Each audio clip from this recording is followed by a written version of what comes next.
Welcome, everyone. I see some numbers starting to go up, so I'm assuming you all are here and you can hear us and see us. If you can go ahead and jump in the chat and just say hello, let us know where you're zooming in from today for our first session of Spoonflower Craft Fridays. There we go. Always on the edge of my seat waiting for that first person so that I know that chat and everything is working as it should be. We've got Chicago, Texas, Virginia, Oregon, New Jersey. Awesome. Well, welcome everyone, and thank you for joining us. Maybe pop into chat also and let us know if you've attended Craft Friday any of our previous years. This year it's a little different. I'll get to that in a minute. A bunch of Canada too, awesome.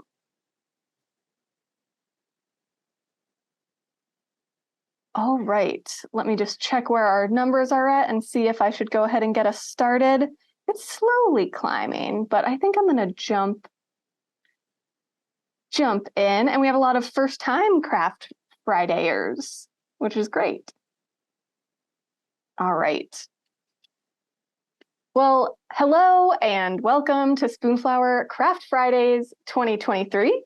My name is Jessie Katz-Greenberg. I'm the Artist Community Manager here at Spoonflower, and I am so excited to be kicking off our Craft Fridays session today with Amarilys, who you can see is here with us, and I will tell you all about her in just a moment. So I saw a lot of first-time Craft Friday friends in the chat, but if you have attended Craft Fridays in the past, this year it might look a little different to you. In the past, we've held Craft Friday on Black Friday, the day after Thanksgiving here in the US, and we usually had packed multiple pre-recorded workshops into one day. And this year, we're bringing you 4 real-time virtual workshops so that you can really settle in and get crafty with us and some super talented members of our creative community. I'll drop our Craft Fridays announcement link in the chat now, so that way you can register for the other 3 events that we have coming up. Let me get that out to you. There it is. And so those other events that we have coming up in the next several weeks are how to make earrings from fabric scraps with Katie Snow, botanical pressing with Robert Mahar, and block printing with Allison Toon Aguilar. So go ahead and hit that link to head over to the Spoonflower blog, and you can make sure you're registered for those 3 workshops as well. So today we're going to be learning how to paint faces with a simple approach that is modern and vibrant. And before I introduce our instructor, I want to just get a few Zoom housekeeping things out of the way. First, a reminder of what supplies to have on hand. So if you don't have them yet, you can run and grab them. And that is your watercolor paints and water, watercolor brushes, flat and square brushes, 1 inch and 1/2 inch, as well as 1 to 2 small to medium round brushes for details, watercolor paper, and optional pencil or colored pencils. And then a quick reminder, if you are not signed up for Spoonflower emails, that's the best way to continue to stay updated on events like this at Spoonflower. I'm going to go ahead and drop that link in the chat as well. And Alka, I see your comment in the chat about will there be a replay sent? There will be. As long as you're registered for this Zoom session, you'll receive an update when the replay is available, but it may be a few weeks from now. It won't be right after this event. All right, you'll also notice that we can't see all of your lovely faces, but we definitely want to see your projects from this class. So to do that, please snap a photo of your work during or after class and share it to Instagram. Tag both Spoonflower and Amarilys at Watercolor Devo with the hashtag Spoonflower Craft Friday. I'm going to share all of those details in the chat now to make that nice and easy for you as well. And we can't wait to see your projects after class. And finally, I'm thrilled to be joined by Amarilys Henderson. While I give this intro, I'm going to go ahead and drop a few links in chat so that you can get to know her a little more.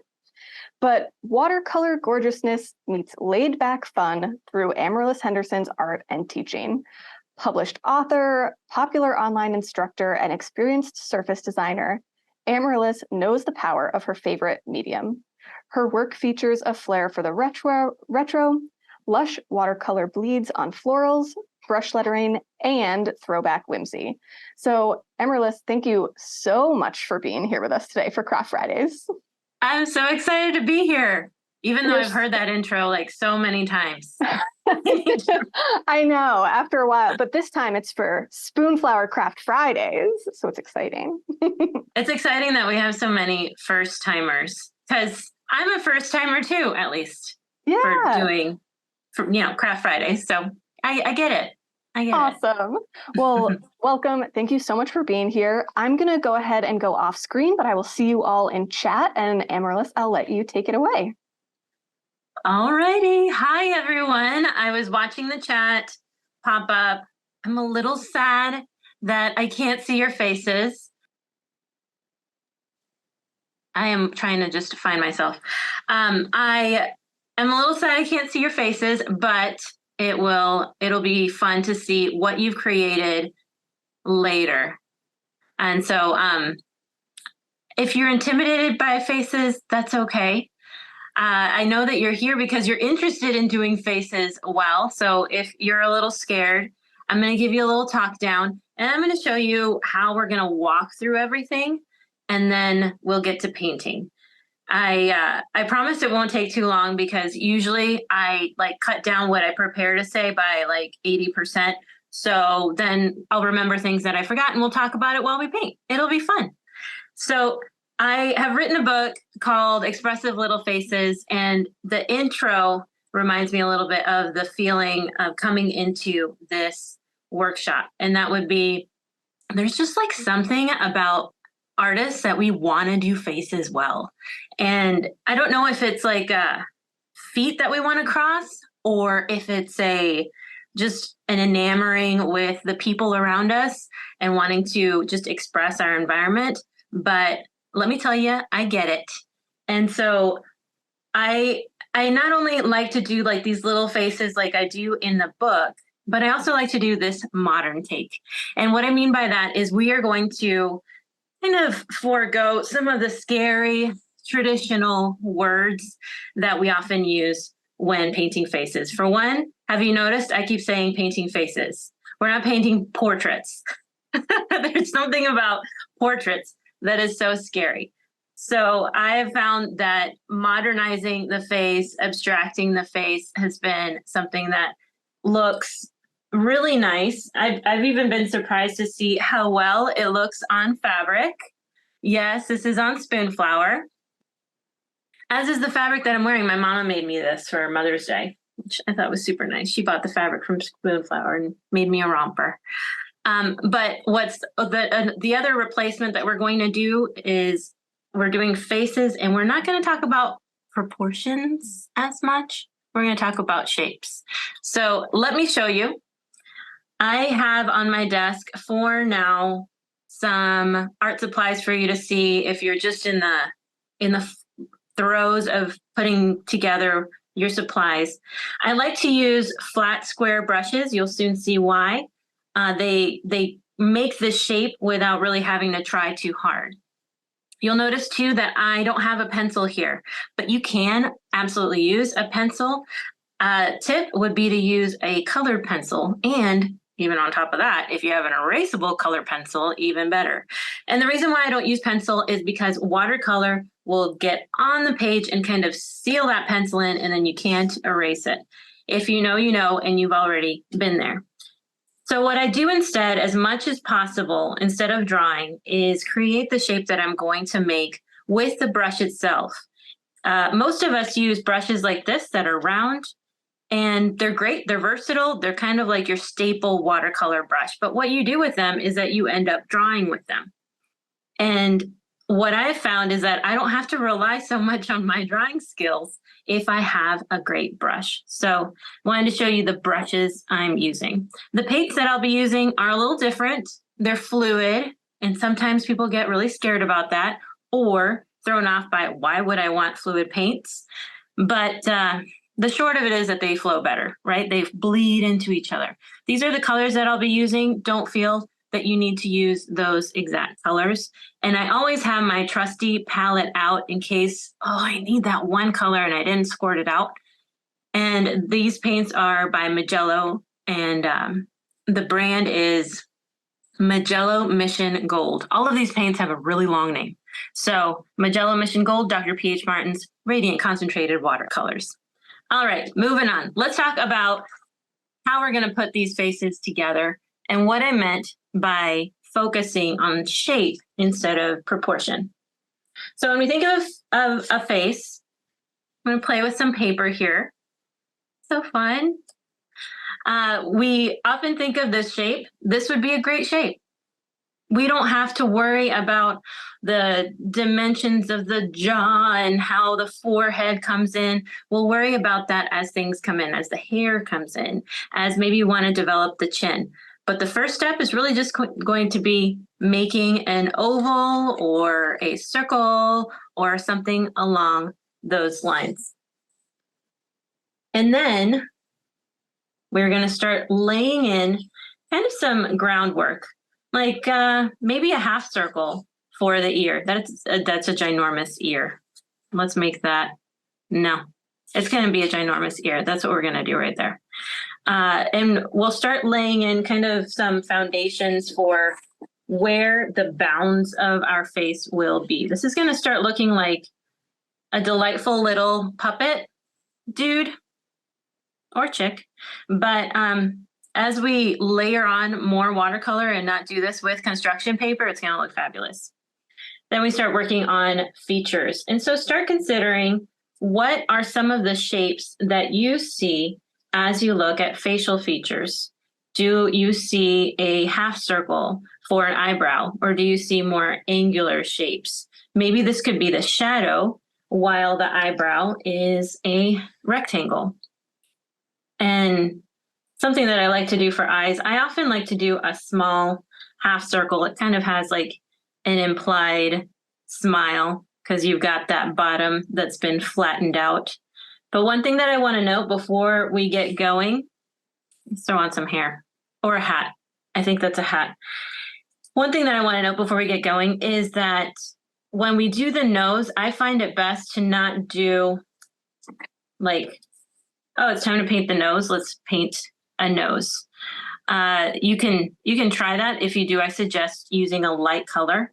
But what I found to be kind of a good MO, a way of working, is to focus on the shadows that are around the nose. Because that's what the nose is. It's a collection of shadows. It's not really a, I don't know. It's not really like a colored object on your face. It's like an extension of what's already there, just, protruding a little bit, and often a little bit more than any of us really want. All right, I'm going to put my cut paper away. That was fun though. I could use some more shapes to play around with to really warm up. I'm going to use a sheet of paper or two. I always like to have two just in case I need to volley between drying times. If you've worked in watercolor before, it's just kind of the pits to wait for this to dry before bringing in another color. And then often what we do is that we skip that step, we bring in another color, and we get a big blobby mess. So just a tip, if you are able, have a couple of sheets of paper out. And especially in a big setting like this, if somebody's taking a little longer than you, or we're going too slow for you, then you have another sheet to go on. Also, it's a great safeguard if you really hate your first piece, then you've got something else to work on. But you won't. We're going to have fun. Okay, let's get going. All right, in watercolor, we work from big to small, big brush to little brush. We work from big shapes to little shapes. We work from light to dark. So we're always building up, and that's exactly what we're going to do in creating our faces. So my brush is fairly large. I told you a 1/2 inch brush because I don't presume that you're working on a sheet this large. And also I think you'll feel probably more comfortable with a brush this size. But I will be working a little faster so that I can take your questions. I told Jessie that I am totally cool with being interrupted. So feel free to pop questions in the chat and she will interrupt me for your sake. All right, I have my big brush out and we're gonna start just making that basic first shape. For these first shapes, I like to use warm colors, light colors, as I was talking about before, working light to dark.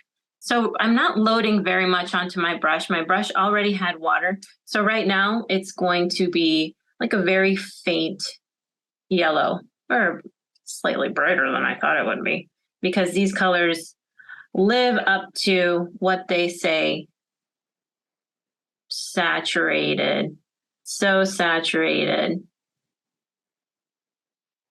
If you feel that your yellow is just crazy bright and you weren't really wanting to do that, you can mark your face shape out with a colored pencil, leave it white and make sure that you paint all around it. If you already painted yellow and you don't love it, willing to go a little more orange, then we can always add a little pink. And in this way, I start creating kind of some shadows. Let's say that the light is hitting this face on this side. It's very dramatic, looks very cool. And so I've got just kind of like a leaf shape. And to offset that, we're always thinking compositionally how to bounce the eye around. So whenever I add one color somewhere, I start to look somewhere else to see where else I could add it. Do you see how I'm using my round brush to create the shape? I just twirled it around. With a round brush, what you'll do is you'll outline that ear shape and then you'll fill it in. Totally fine to work that way. This way is just faster and bolder, and that's what I'm all about. So here when we're starting off, the important thing to know is just kind of like getting your groundings. What are the bounds of your face? So we have an ear that helps us indicate where things go. If you're not sure where to put your ears line up with your eyebrows and the top of your mouth. So within these bounds is most of the face. Another great boundary to create would be the neck. Now, where you start to see your oval coming in, don't go all the way to the end. Tuck it in just a little bit, because you know what? You can always make this shape larger if you need to. And I'm just going to make a polygon of sorts, a rectangle that kind of curves around like an IMAX screen. And now I get an idea of where the neck is, where we're starting. And just since I'm a little adventurous like that, I'm going to bring in another color for what's supposedly our darker side. Tiny bit of ice blue. And bring in another color to this other half. When we're painting this way, we're really more so concerned with light and dark and not what colors we use. We went through the work of thinking about what colors we wanted to use earlier on when we were pulling out our paints. But now all we need to do is think about how light or dark those colors are. This blue can be a lot darker, but the way to lighten it is with a little more water. I have a lot of paint kind of soaking up here or sitting here, and I want things to go a little faster than that. So I'm going to go ahead and give my person another ear. I still don't know if they're, I don't know much about them. I'm getting to know them as this face develops. So we're not creating particular portraits or faces right now. We are meeting the people that we're painting as we paint them. There's a lot less pressure that way. And as I predicted, my face is pretty wet. I might be pulling out another sheet of paper pretty soon, but before I do that, it feels kind of weird to have a head and a neck just floating. I always find it useful to give it a little bit of a color, whether that's a shirt collar or we're going further down into the kind of chest area. This way, it could be flush, it could be a shirt, and I'll decide that later. We have so much flexibility in working in this way because we are just building with more and more layers. So as a fun review session, I'm going to start another one. And I'm going to see if we can make them both fit in here so that in case you wanted to see this take one, you still can. Hopefully this will look okay. Jesse, you can tell me if I am going off screen here because I'm just painting here in my studio and having fun. So you tell me how it looks good or if it looks good to you.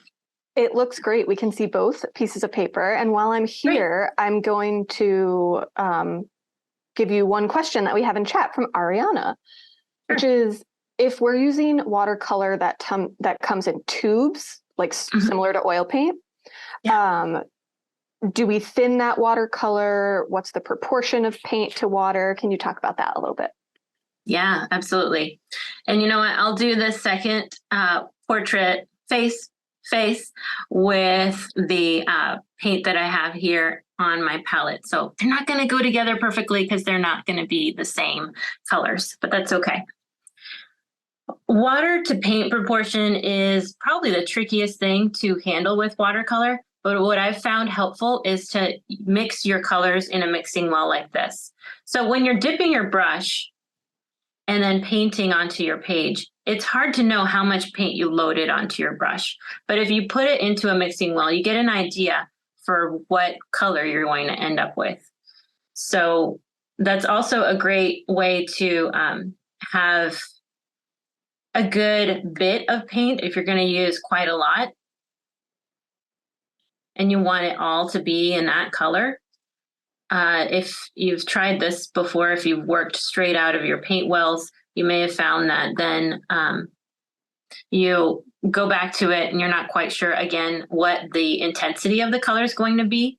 And so you end up kind of pulling two different colors.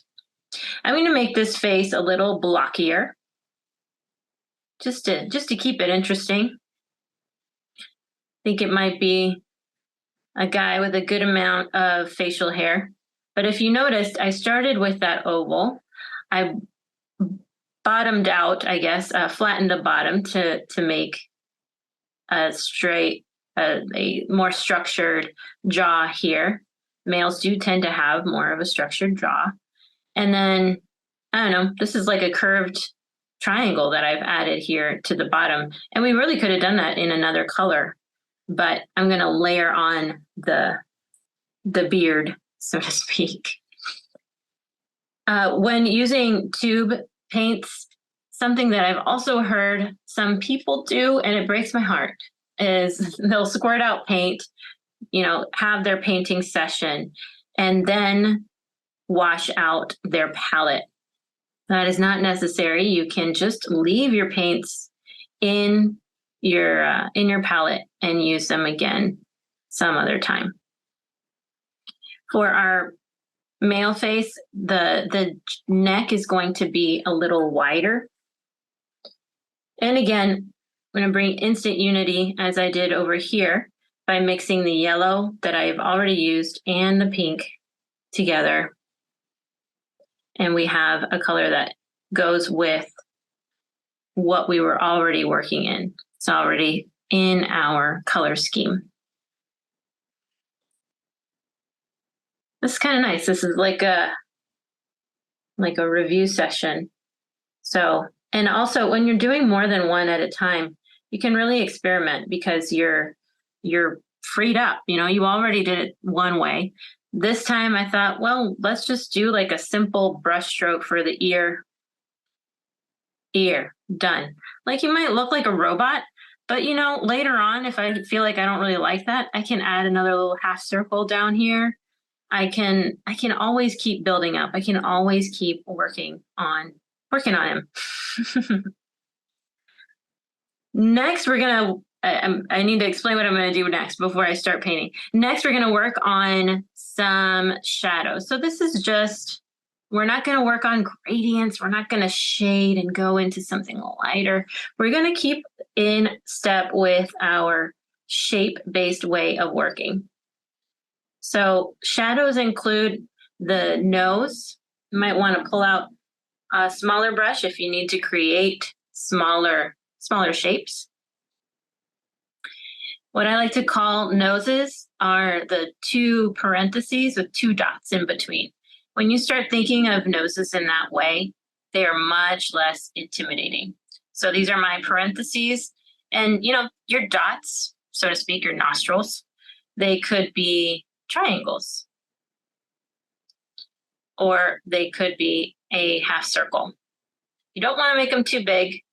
I don't think most people love to see their noses super highlighted.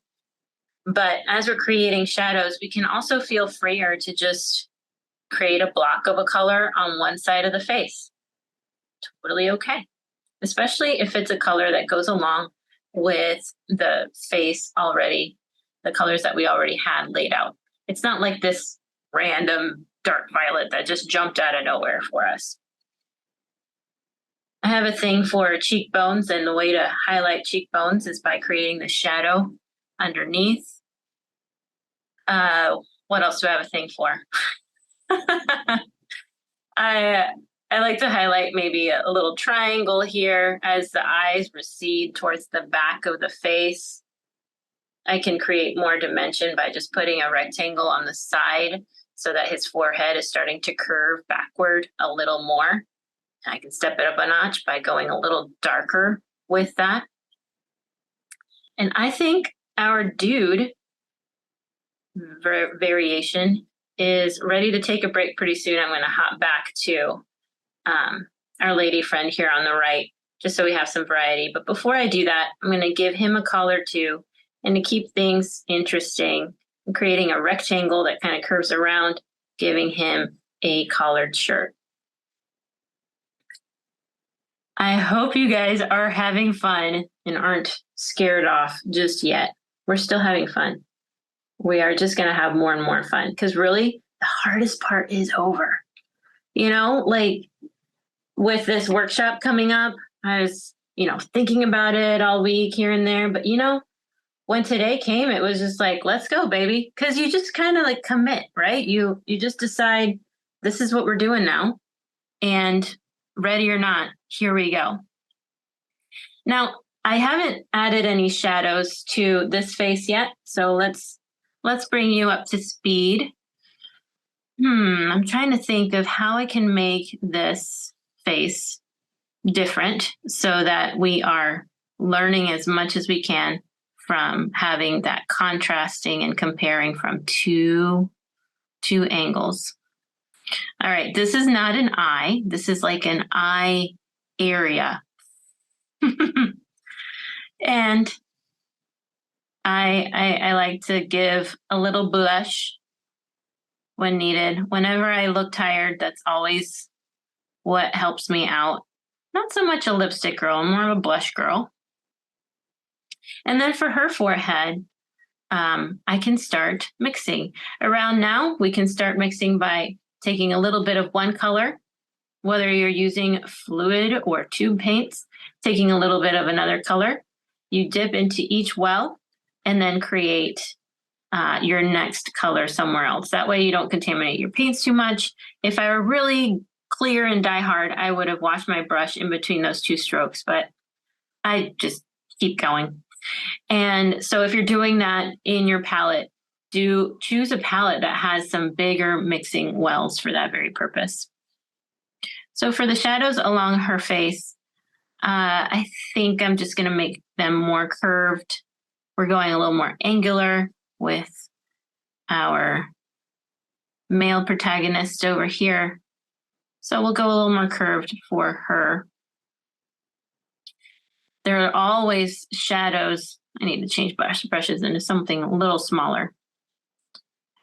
There are always shadows in the ear, kind of like another crescent within there. Could give it another crescent within there, depending on how detailed you want to be. Let's think about that nose. Just a half circle. They're overlapping each other. They're both shadows. So it's all good. And it's kind of throwing me off that we only have one half, but it's fun. I'm struggling here. So what I'm going to do to keep myself from painting everything perfectly symmetrical is giving myself another visual boundary on this side, and that's the eyebrow with a little bit of a shadow underneath. So now I kind of have a better idea of, okay, if this is the eyebrow, then this eyebrow will come in over here. And even though they're not shaded the same way, you start to see the symmetry going on. Do a little bit of the nose, get in and out of there as fast as possible. Triangle, little nostril going downward. We're done. Not going to touch that too much. And are we ready for some facial features? I love to bring in hair. Hair really does so much, but this is dry, so I feel confident. Let's go for it. Let's make some lips.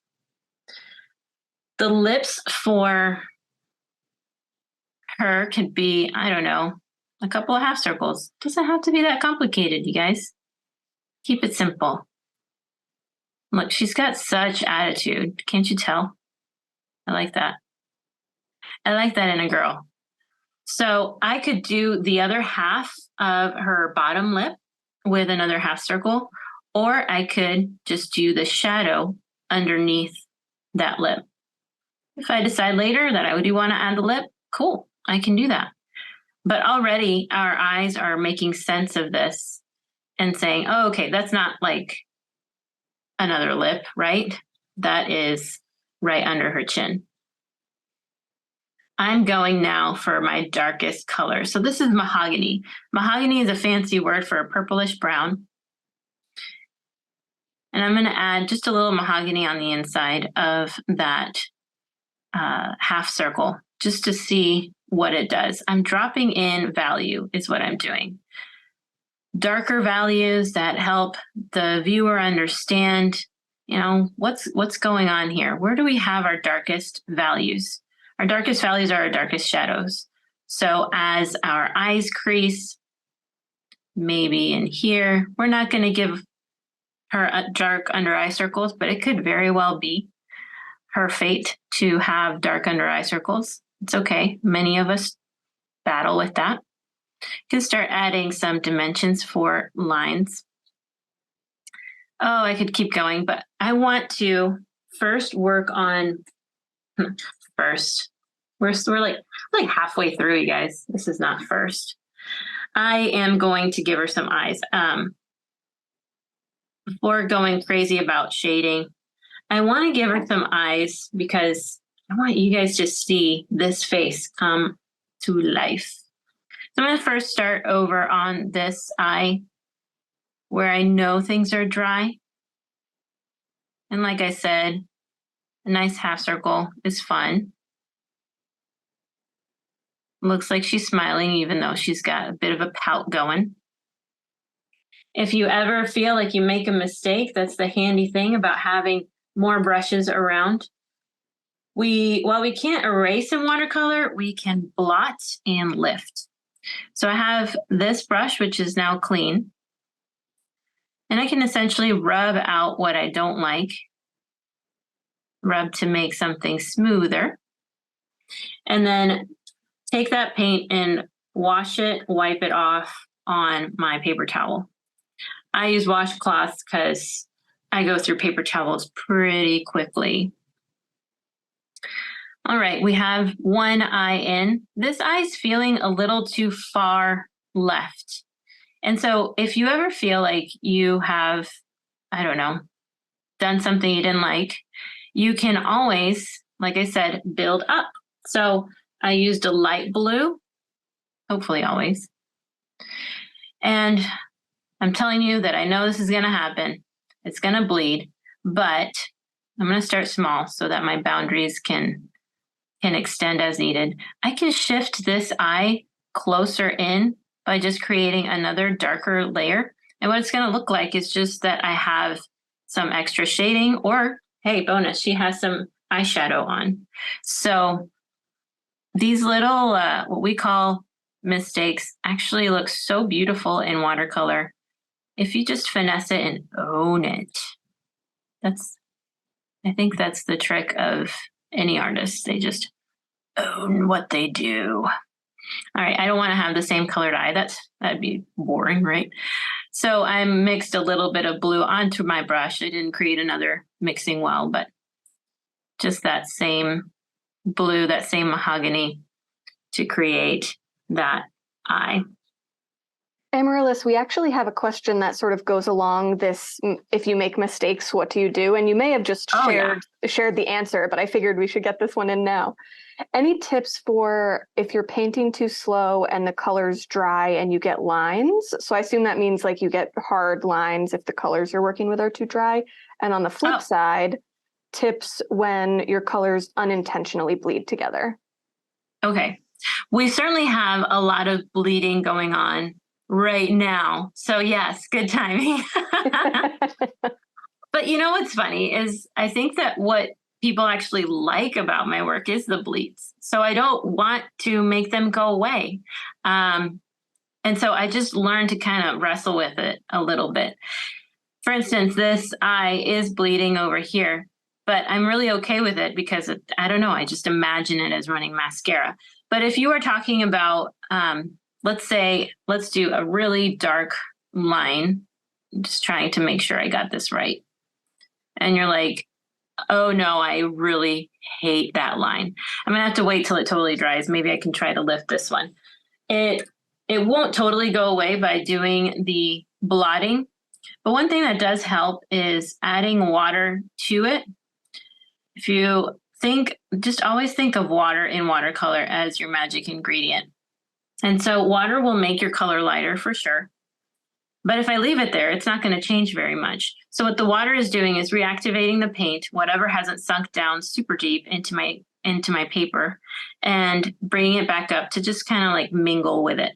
While it's mingling, while my paint and water, new water, fresh water, have mingled, I can lift. So I'm taking off a little more of that paint color.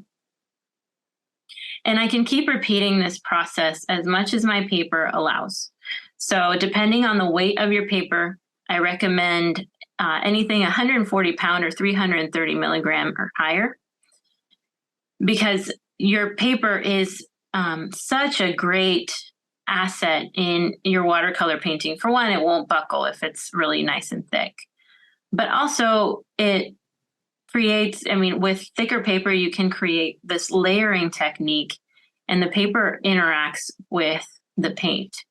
The kind of paper that I tend to use in terms of the finish is cold press. So it has a little bit of a texture to it, but it's not really highly textured. Honestly, that drives me nuts too. All right, I made this line, which is pretty dark. I'm going to try that same lifting technique.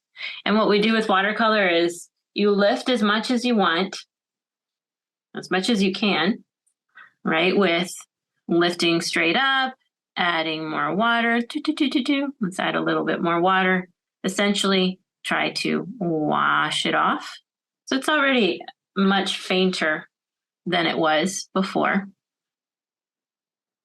I feel like I'm sacrificing my face for teaching, but I like to believe that all of these things that I don't count as intentional turn out pretty good.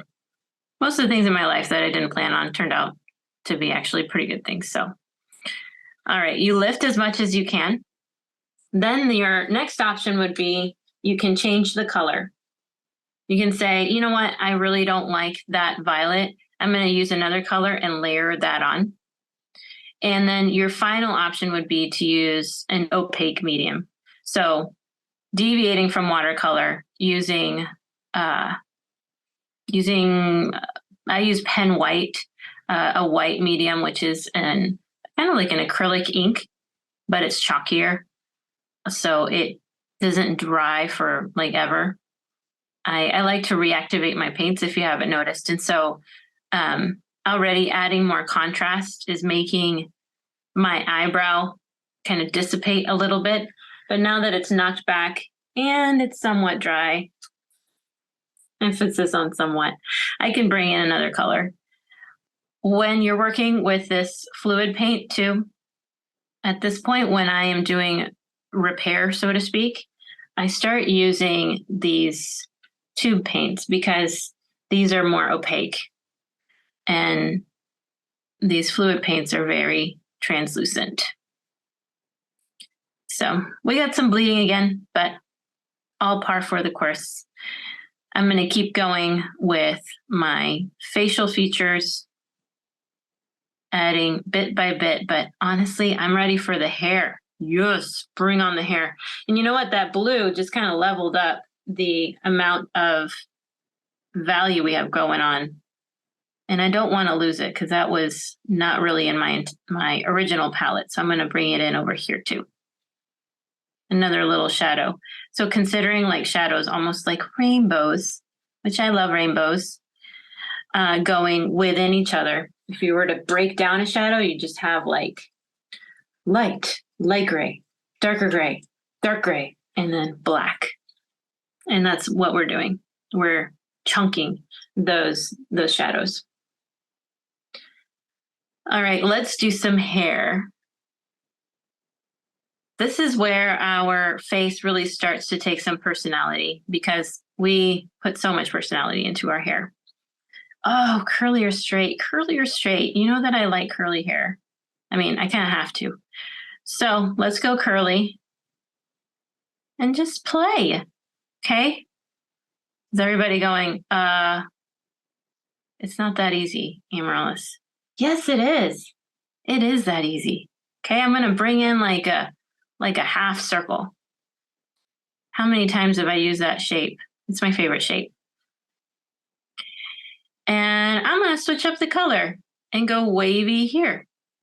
What I really like about hair is that it not only brings a personality, but it also helps me create the boundaries here of my face. So I like to go very dark here, close to the neck, because oftentimes your hair is dark back there as it recedes backwards.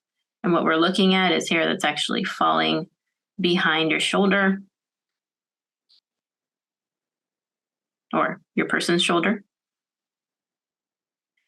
And then turning my brush perpendicularly, I can just kind of play with straighter lines, not straighter lines, but more concerted lines. How fun is that? Now I can see the bounds of her head. I'm just gonna make that a little darker right over there, or I can wait until it dries and add another layer of color. Again, since I like to switch it up, why don't we do a different color here? Not that different. My brush has so much of that color already on it. And I can choose to say, you know what, ear, I'm not sure we need you. So bye-bye, ear. And just cover that up with the darker color. Maybe this is just like such a romantic, moment. She needs a curl that goes right over her face. There's a gentle breeze somewhere as she stands on the pier and says goodbye to him. I don't know. I'm just making stuff up, but I can see it. Since I have this really strong color on my brush, I'm going to go ahead and bring it in over here because, boy, that's going to be a lot to wash off. All right, our guy. Should you have some dark hair as well? Yeah, sure. I'm not as familiar with men's hairstyles, and I just did that line. So now I got to think of a hairstyle that kind of goes with that. I don't know. I guess I have to give you bangs to make that line make sense. That's okay. That works. But I'm kind of over that that color. So let's bring in what we already know is going to happen. We know this is going to be a semicircle, kind of swooping down. We know that that semicircle goes down in front of the ear a little bit. Got some sideburns going. We know we're going to need some massive hair there. Just add another clump. I was never a hairstylist. I think you could probably tell. Not sectioning the hair properly, but I'm just having fun. And connect those dots. It works. Don't want to make him necessarily look balding there. There we go. All right, I'm going to pull a color that is going to come out of thin air. How about that green that we mixed with the blue and the yellow? My blue's pretty much gone, so we'll have to use some other blues. I'm not going to pour anymore. It's okay. Told you I would rely on this palette sooner or later. And he's got some hair. So if I decide that his forehead is too high, of course, I can just bring that in a little more. You can always layer on top of lighter colors. That's the fun of it. Now, I said I was going to give him facial hair, and I've been looking forward to that, so I'm going to do that next. And I think I shall retire this large brush because sometimes you just change your brush because you just need to switch it up a little bit. You've been kind of falling in a rut. I have no notion of time, but we are going to finish these in the next 10 to 15 minutes. Let's go. You're doing perfect on time, Amarilys. We have this until 3 if needed, but I know we figured we would end early, so you are doing great. Oh, okay.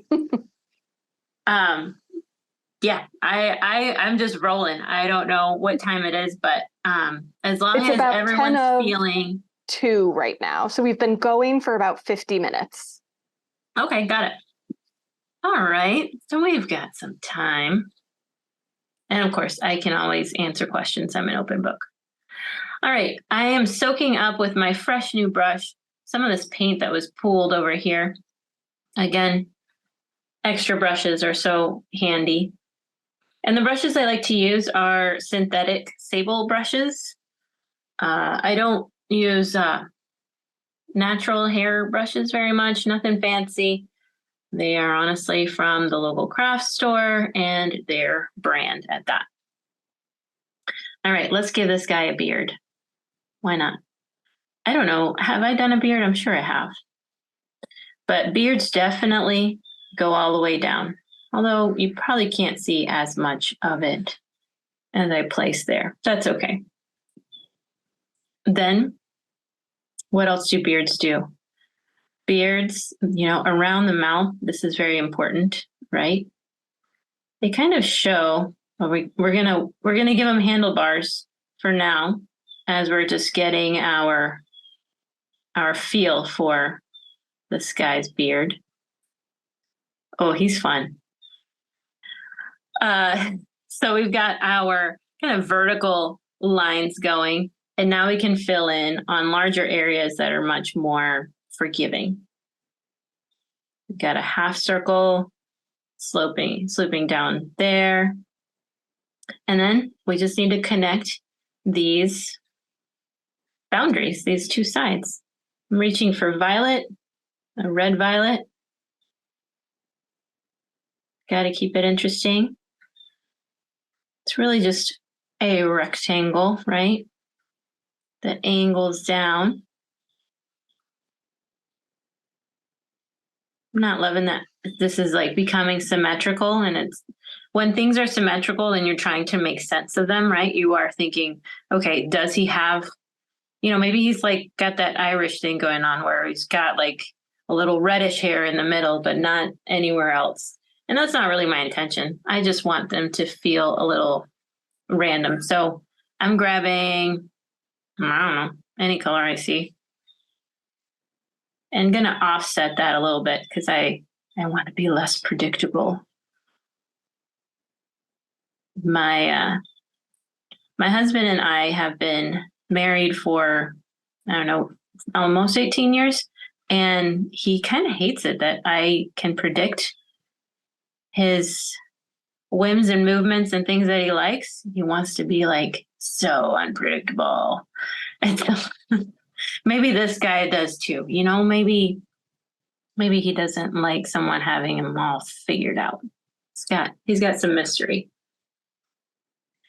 All right, in our layering spirit, feel free to use your round brush if you're feeling like, I am tired of using this brush that has a mind of its own.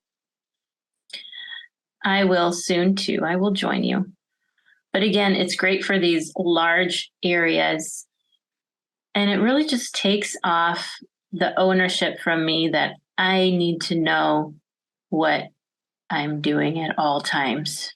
And I need to make this line perfectly slick with the power of my hand control. And it's pretty freeing to not have to do that all on your own, but to let your brush do some of that. That was a shadow. I just pressed down a little more so it's a lighter color, just so that makes sense. I'm going to do that over here too. So again, constantly thinking of values. Values is just a fancy word for light and dark. The lack of hair on this side of her head is really kind of getting to me. So I'm just going to bounce back in this direction, fill that in with a different color. Don't want it to look too other. So I threw in some blue because I already had some blue going. But you know what? Another way to keep it from looking like a hat would be to make these pieces overlap, or to repeat this color elsewhere. Even using a little license of extending the shapes, create movement, kind of like macaroni shapes. Very fun. This is when I start to forget that you guys are following along because I'm having fun painting my faces. I hope you guys are kind of at that place too, where you're like, okay, I get it, Amarilys. I just need to work on this because I'm into it. All right, we still need some facial features on our man, but something that goes kind of on par with the hair in adding personality are accessories. So we'll do that maybe a little bit, give her an earring or so. For our man, maybe we'll add glasses at the end. I just think eyewear adds so much. But let's play with making her up. Instead of pulling from my fluid paint, I went for the tube because I do want something that's a little thicker. And if I have, let's say, acrylic paint or gouache, even markers, I could really go to town with creating these little details of accessories. Accessories and slight shadows, considering that all my facial features for her are in. I can do that. I can add a little bit of a shadow, like a little half circle within her mouth area.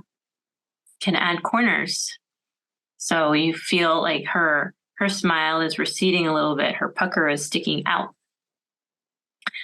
I had a triangle over here that is kind of dissipated. I could add a triangle here. That has the shadow from her eye, her face curves. That's the part we always like to put a little color on. And here underneath the neck, it should be darker, but I'm really digging that blue, so I'm going to leave it alone. Even with that though, it's nice to add a touch more of a shadow under the jawline to really help define it from the neck. And you don't always have to go half. You could angle that line. You just start off easy and then you keep adding when needed.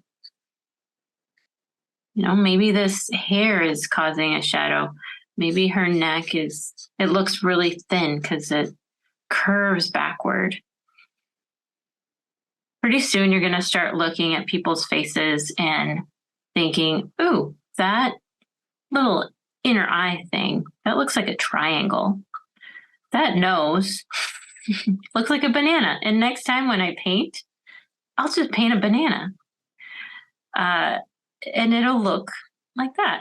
So I'm creating a little crescent under her eye.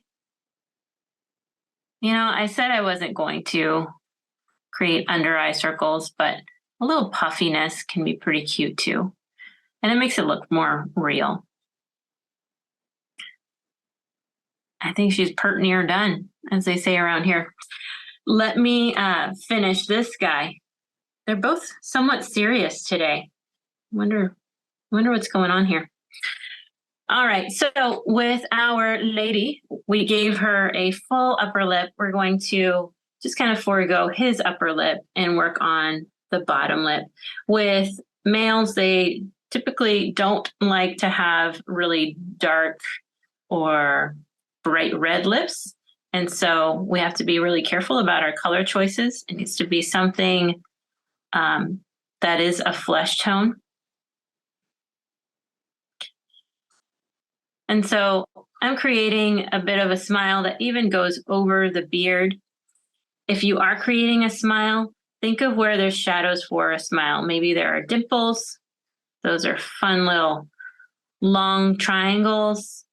Maybe there's a shadow from the top of the nose that extends downward into the smile lines.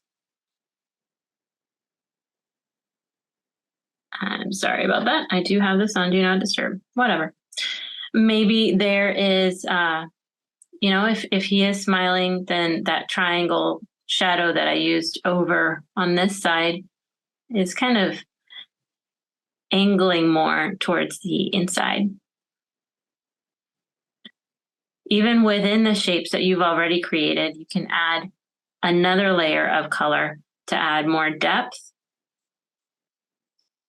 And in that way, we're just taking these translucent layers of color and placing them over each other so that you get a really rich kind of feel. He needs some eyes, so let's get to that. Sometimes I touch my painting and blot out a little bit of color and water to make sure that I'm working on a dry area. I know not everybody feels comfortable with that, but I'm going to give him some almond eyes. Essentially, that's just like a leaf shape. Okay, if I feel like I don't really like this shape, I can always add, like we did over here, a darker color on top. If you haven't noticed, it's just really important to work from light to dark so that you can build up and not worry too much about that one move you did. Everything does not ride on that. Just for fun, I'm going to see if I can give him a slightly different eye shape.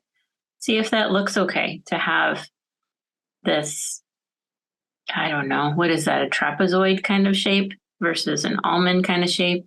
It's kind of weird. They should at least be the same width. That feels a little better. Blending those in a little bit. What else do we have? Maybe another smile line. It's hard with girls. I think it's really fun to add like a lot of makeup and accessories. And for sure, there are some guys who would not mind that at all. But to just really pull on the contrast between these two portraits or faces, I want to really keep one somewhat minimal and exploit just some fun on the other. Give you some variety to look at. There's so much learning that happens from comparing and contrasting. We just kind of get a little out of hand with the whole comparison thing.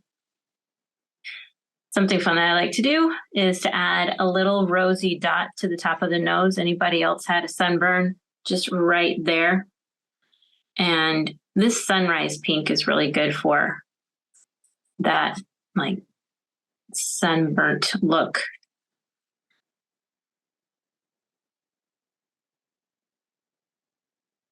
He looks like a nice guy, doesn't he? Adding a little half circle underneath the eye, a little shadow to show that this crease of skin is kind of popping out a little bit as he grins. Random triangle in the ear. Why not? Let's bring in that ear a little bit like we said we would. And pretty soon, we're just going to start thinking about what little things will make these faces feel like real people. So we've talked about hair, we've given accessories, that clothing, basically anything that you have a lot of power and control over. You know, they're your canvases, so to speak, for bringing in that personality.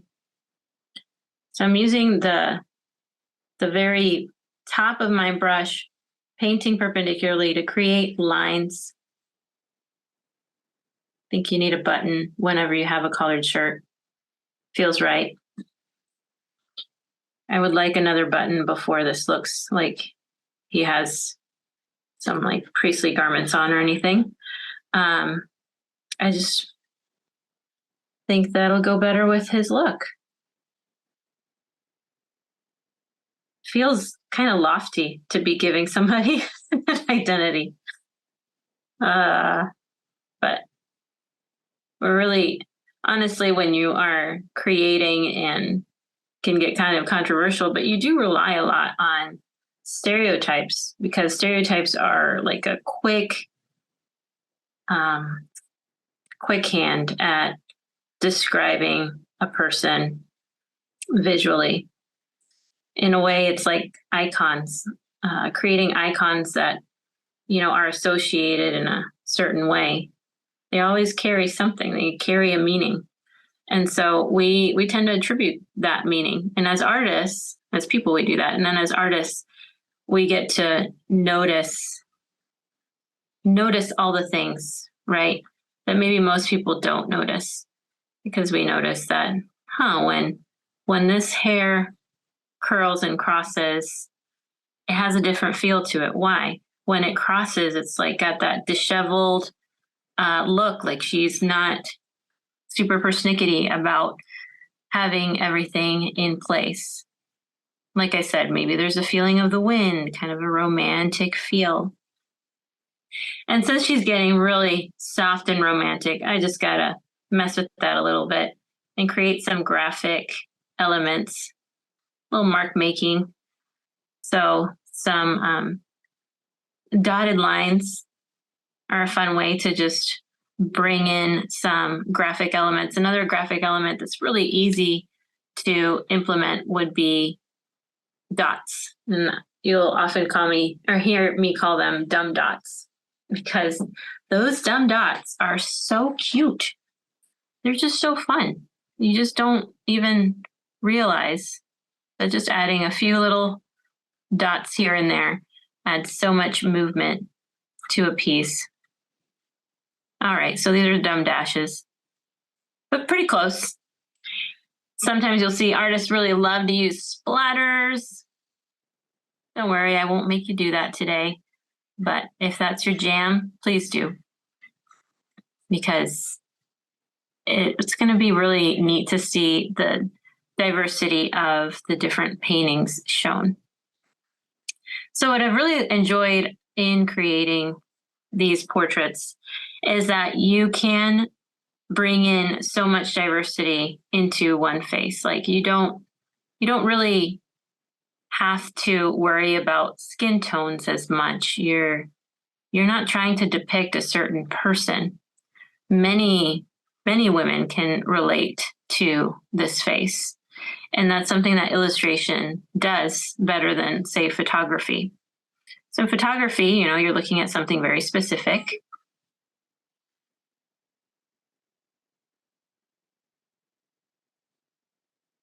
And when you're looking at something very specific, then you're going to relate, or the people who can relate to that photo is going to be a smaller group. And so with illustration, if I have a purple face, if I have a yellow face, it can constitute for a lot of different people. And it communicates better to a lot of different people. That's my little pitch for illustration. All right, her face is looking like she has a lot more contrast going on than his, but I think that's kind of a nice balance. Not everything needs to be really, pushed forward in the same way. We can have some faint colors and some darker faces. If I can bring out this fabric again. Oh, let's see if I can do this effectively without ruining it. There's a lot of contrast with the face in the middle, the big blotch of blue hair. There's a lot of contrast with the blue face here in the middle, really dark shape there underneath the ear. But you look at the face next to her and the face above that one, and there isn't a lot of contrast. It's a lot lighter and faint, and yet together they look really great. You guys feeling worn out? How are we doing? It's a lot to take in, and if you're doing two, like me, you're just constantly bouncing back and forth and thinking, what does this one need and what does that one need?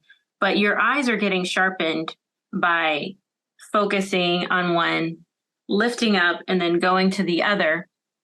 And you're coming back at your piece with what you often call fresh eyes, and you're in that creative process, which honestly, fresh eyes, it's gold when it comes to creating art. So I hope everyone's been enjoying this. I'm sure that if we had cameras on, it would just all be heads down anyway. So I think that's a lot of what's happening. Chat is very quiet, but what's in there is that people are having a lot of fun and just having a lot of fun watching you. For those in the workshop that are in different time zones and are maybe cooking dinner during this time, they're finding this process very soothing. And you sort of took away that like first stroke syndrome. I can tell you in my experience, because I've been trying to paint along a little bit on the side, I like having two nice. Because when I started to not love one, then I could feel a little better about the other one. So it was nice to have a fallback if I started to be like, oh, I don't know if what I did there was what I wanted. Yes, 100%. And, that's also a little dirty trick that I use on Instagram where I show several pieces at a time. I'm not equally proud of all, but like the collective is something to enjoy. And then, individually, you can pick your favorites. Nobody has to know that you're not totally wild about everything that you do. Exactly. Let's see. I'm scrolling to see if we had other questions as well. We had someone bring up, and this is from Zoe, usually there's some white in the eyes, but yours look great, really dark and colorful. Do you ever leave a white space? I have, and then I inevitably cover them up. And I think that's a stylistic choice. I think it could work either way. I actually have done some commission portraits where I felt like, when they're real people, then you just kind of feel like you need to put the whites in the eyes so that they're more relatable, like it's that person. And then I think the customer actually told me to darken them. And it was just like, and it's so funny because they're like these dark holes for their souls. But I mean, I wouldn't mind a little white dot for a twinkle here and there, that would be nice. But I also take these into Photoshop and work on them digitally. So I could always do that later. What I like to do too is just to go with it, enjoy the process as much as I can, and then come back to it the next day and see if anything's needed. And, a lot of times I'll walk away with like, it's all right. And I'll come back and see that, no, it's great. Or no, it just needs this and that. So don't judge your painting by the end of it. I was trying to make it sound like a book by its cover, but that didn't work out. Next time. We have one other funny, somewhat unrelated question here in the Q&A that I'm going to surface, and that is that we've got some fans of your nail color. Do you know what color or brand that is that you can share? I could probably grab it. I know that the brand is it OP or OPI? Oh yeah, OPI. Perfect. But I would reckon they're called pumpkin. I don't know. That's just my guess. Awesome. The important questions we've got here.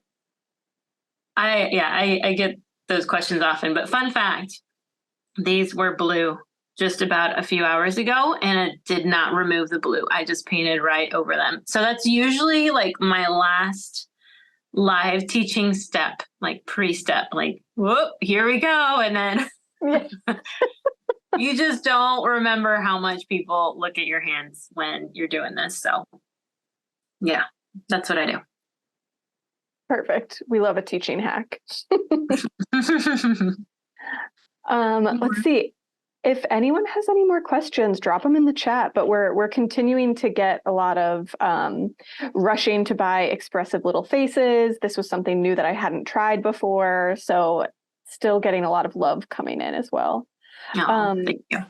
Do you have a specific brand of brush that you prefer? When I get asked that question, I always feel a little sheepish because let's say this brush. I mean, come on, anything with this gold body, you're like, okay, this is like a classroom brush, and it is. I have about 20 of them. Oh, Yvonne, I just saw that. But most of these are the Master's Touch brand, which is the Hobby Lobby brand.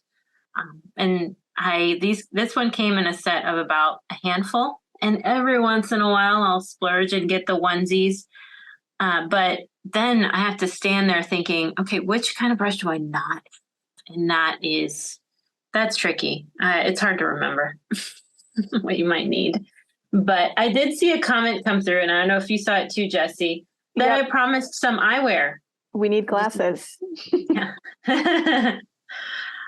I'm glad you brought that up, because otherwise I would remember at about 4 p.m. this afternoon and go, oh, we were going to do that. Okay. This is for those who are ready for a challenge, because it's a little scary, right? Because we're going to straight up paint with a dark color right over our face. So if you feel comfortable or more comfortable in this way, you may, of course, it's your painting, okay? You don't need my permission. But if you want to add eyewear with a pencil before painting, I get it. Now, here's the thing. If you start drawing with a pencil over your painting, it's not going to be that easy to erase anyway, but it just might make you feel a little better to approach the page with a loaded brush. A loaded brush sounds so serious. I'm looking at the top view, the basically the image you guys are looking at. And I'm realizing that this shadow on this side is looking mighty dark. It almost looks like, and I think that was my very thick beard. So I'm going to add any last wishes. I need to do that now before painting the eyewear, because that will, essentially go over everything. So I just added a little bit more depth within that shape, because this is too wide. So I made that one a little less wide, less so. And another thing that I'm noticing is there's a stark shift from this very pale pink to this dark blue area. So I'm just going to layer on, consider it almost like a lens where you're adding on a color filter. Layer on a little bit of a yellow orange, because that'll be a step up from this color, and then the contrast won't be so stark. It won't be so jarring. And where I laid out a color that I feel like is kind of a new thing, I'm going to bring it in somewhere else just so that it doesn't stick out as such a weirdo color. Although that would be fine. I'm cool with weirdos. We hang out. All right. I layered on a little bit more yellow orange so everybody feels a little more cozy on that face. And let's get to the eyewear. Now, since I was just painting on his face, I'm looking at this sideways to see what areas are still wet. So that'll be fun. I'll need to avoid this area and this area. And I need to decide what kind of glasses are we wearing. A little more rectangular, I think, is what the guys typically go for. I find it easy to go from the inside corners of the eye to kind of mark that out. I'm going to give him hexagon glasses like I'm wearing. And bonus, I can make all these marks and then follow up later. That's going to be so much easier, isn't it? But I'll tell you that the hardest part is not actually creating the curves around, it's this little bridge part. Because if it's too wide, you're just not going to feel right about it. And if it's too close, it's really going to show if your eyes are too close together. So I like to first create those parameters, then create the bridge going over the nose. And don't we feel 100% more confident once we know, this is our little roadmap. He's basically already wearing them, isn't he? They're already there. I can even change my color. I don't know. Let's see what I have on my palette here. Just start mixing whatever I had there. And that's like a gray. No problem. You can do gray. But I do want to make sure that it's dark enough to sit over the existing paint. I do my lines very thin if possible, because if I have bleeding, then I can thicken those lines. When I'm wiser and painting when it's dry, or it's also fun to accessorize with other mediums like marker if you feel more confident with that. If you have glasses on, you might take a look at where they connect. It's funny, the things that we use all the time, we're just so familiar with, but you start to notice, that's where the bridge part goes. It goes a little higher up than I expected, or that's how it connects to the ears on either side. You may have a reference right in front of you. So speaking of references, we did not use a reference today, and that was on purpose. But if you would like to have kind of an additional inspiration, there is a downloadable PDF that is on my website, watercolordevo.com/Spoonflower Craft Fridays. And it's just one page, but it has several faces, so you can start to see the differences and similarities amongst faces, and maybe have more ideas for the different shapes that you might want to use for the different kinds of eyes that there are, hairstyles, things like that. Today, you really relied on my zany ideas and creativity, but when you are painting on your own and you're feeling kind of stuck, it might be good to pull that out and get some ideas for when you are creating your faces. Yeah, he bled a little bit, but again, I think that's okay. So what's funny is I was talking about contrast, and that really did kind of bring up the contrast again. There's a lot more space between light and dark on this value scale, so to speak. Not quite this much just yet, but I feel like, I think I just painted our neighbor, and I did not expect that. I didn't expect to do that. I don't have any specific feelings about this neighbor, so it's fine. But it's just funny. I think all those things, all those people, all those images, they're in our heads somewhere. And then sometimes we get to see them come out on the page. So what can you do? That's so funny. I used to paint in such a way where everybody ended up looking like me. If you can relate, do let me know in the chat, because I felt so silly that I would paint anybody and then it kind of looks like me. But that's just the face that I've learned the most from. So I actually, in high school, I did quite a few self-portraits, and because I don't know, that was like amongst my peers supposedly like the hardest thing to do. And so me being an overachiever, I went ahead and did a few. But then I noticed that everyone's noses started to look like mine, where it's kind of like a baby nose that just didn't grow up and just got bigger, or maybe everybody ended up having like the same expression. And so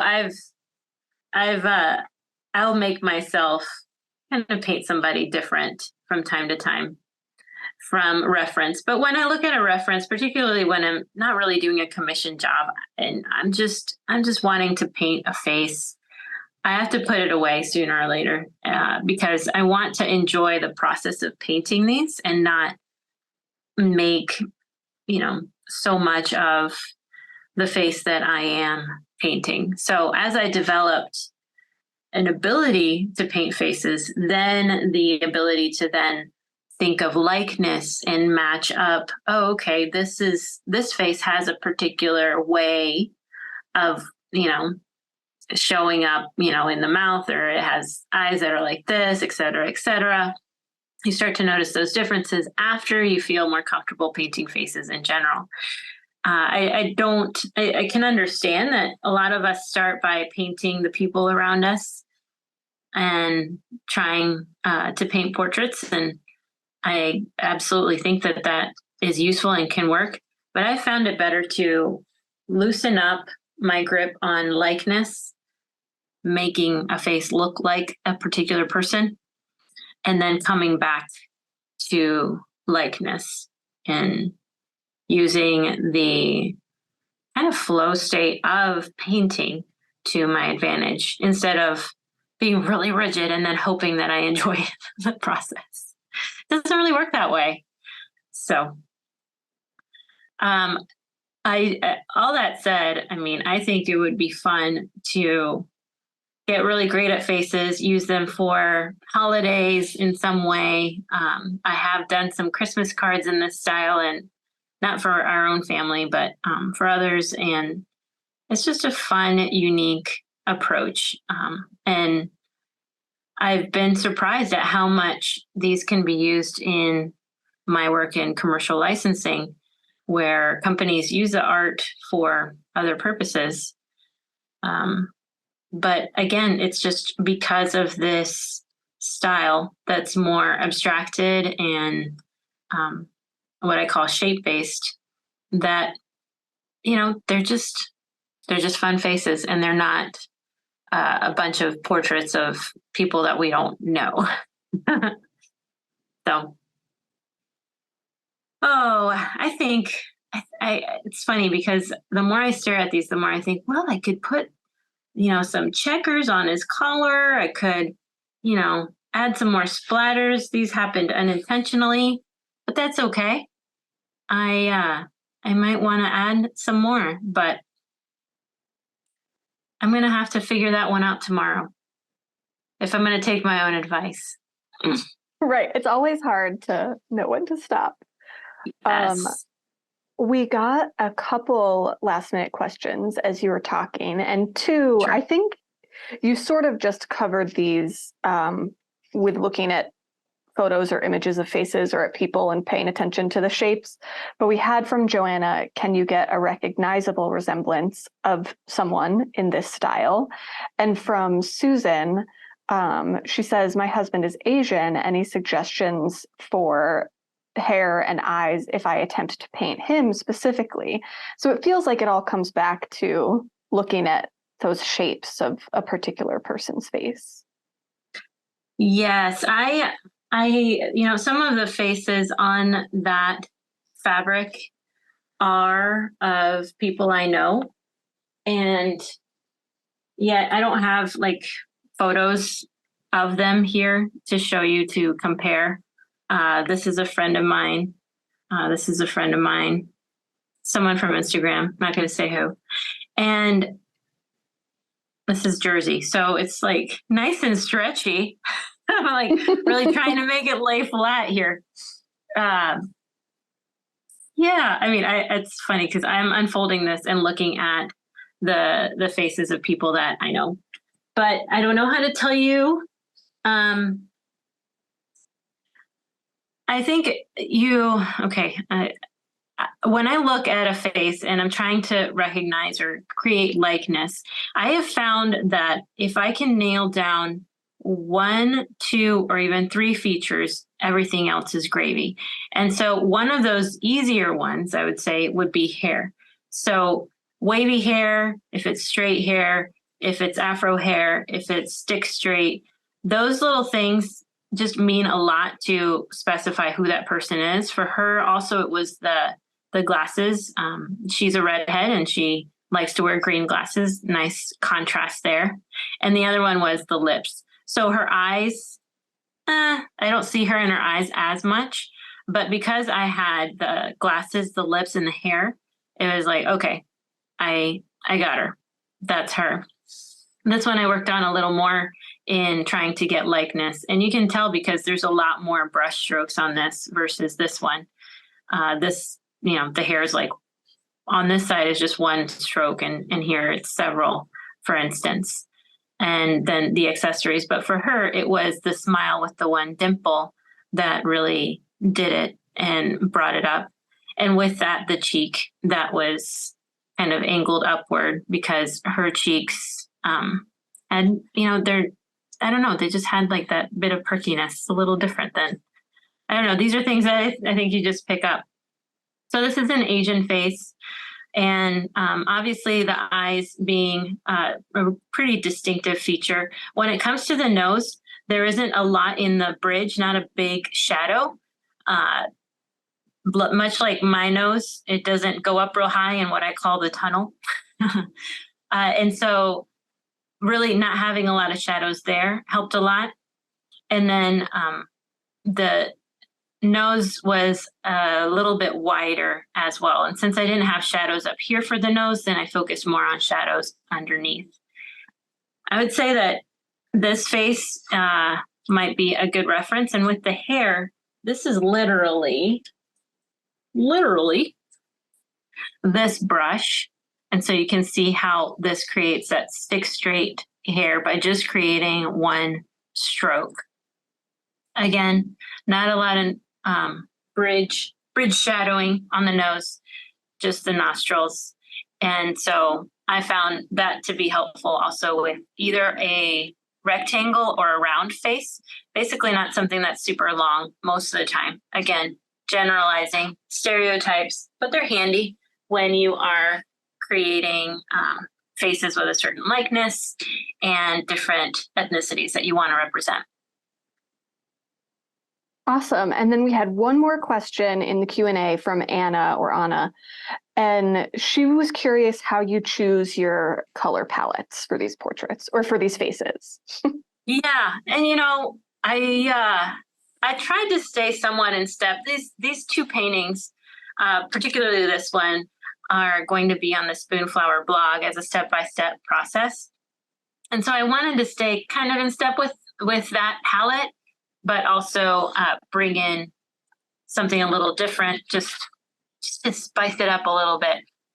Personally, I tend to gravitate towards primary colors, yellow, red, blue, and secondary colors being orange, green, and violet, I use secondarily. But something that I really like in choosing a palette, and I tend to do, is that yellow and that red, in this case, yellow and pink, when you combine them, you get a pretty coral color.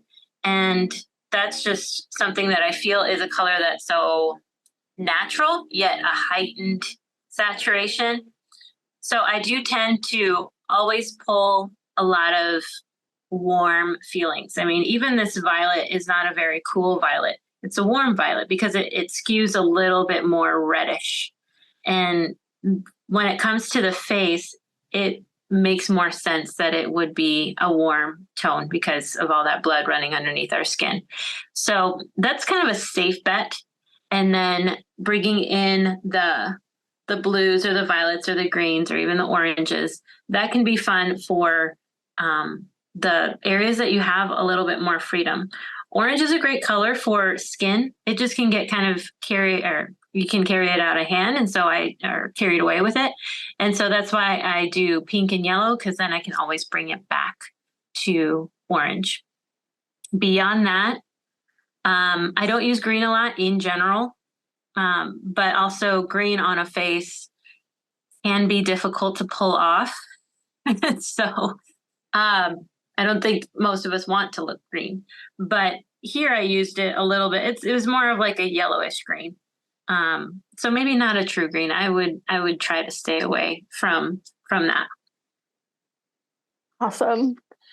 Well, Amarilys, thank you so much. This was an incredible workshop. Everyone loved it. And I think you really made something, like you mentioned at the beginning, portraits sounds very scary. So reframing that as faces with these shapes and abstract techniques, I think just really kind of did something to all of us painting at home and made it a little easier. So thank you so much. That's great to hear. Yeah, I've enjoyed it, and painting faces has been something that has opened up a lot of doors for me, and I think a lot of confidence too. So if that's something that you struggle with or you want to get better at, I think that is like a lifelong thing, that it's okay to take your time doing so. And it's worthwhile. It's so rewarding when you do get it right. And it's okay if you do 5 fails and 1 good one. So give yourself 6. Exactly. Perfect. And let's see, I've shared the link to Expressive Faces in the chat a couple times. I'll do it again now. Did you want to say anything else about that? I saw you grab it. Oh, yeah. My desk is looking really full. Actually, could you remove the spotlight on my desk? Yes, absolutely. I'm like, I don't know what else to show. Yeah. No, with faces, yeah, it was my first not self-published book, published by a major publisher, and I can go ahead and do a flip through. I've also done Expressive Little Animals since then. That's a mini self-portrait of me when I was little. And so on creating this process, this one is a little bit of a different approach, because what we're doing is we're really just starting with circles and blobs. And even though that sounds a lot like our beginning, we go tight pretty fast, because really what we're doing is filling in the different facial features.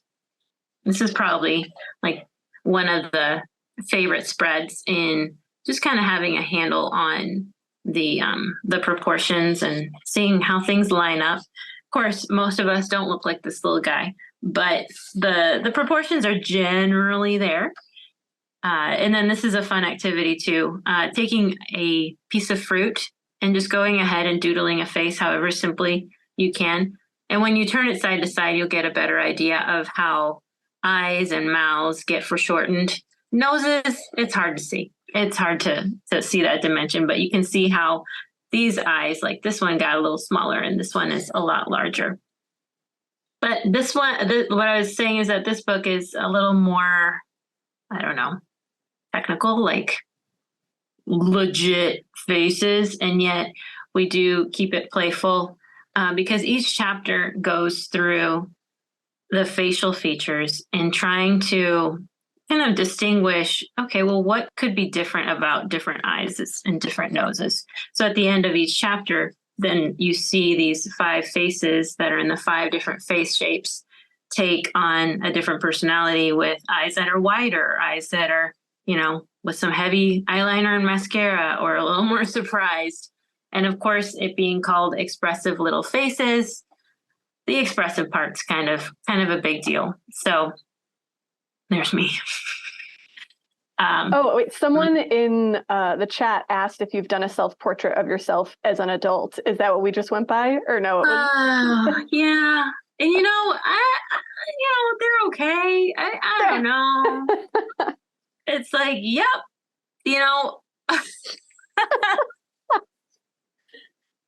That's how I feel about that. Yes, I do revisit the self-portrait, and I want to see how I've gotten better, for sure. Yeah. But definitely the playful ones or the modern ones, like we did today. This is one of my sons. It means more to me because you just are so much freer to create like an expression, like to really make that person come across without getting so bogged down and trying to make the face look just right. So yep. Maybe it's time to revisit another self-portrait, but I never know what to use them for. Like, I'm not going to hang it up.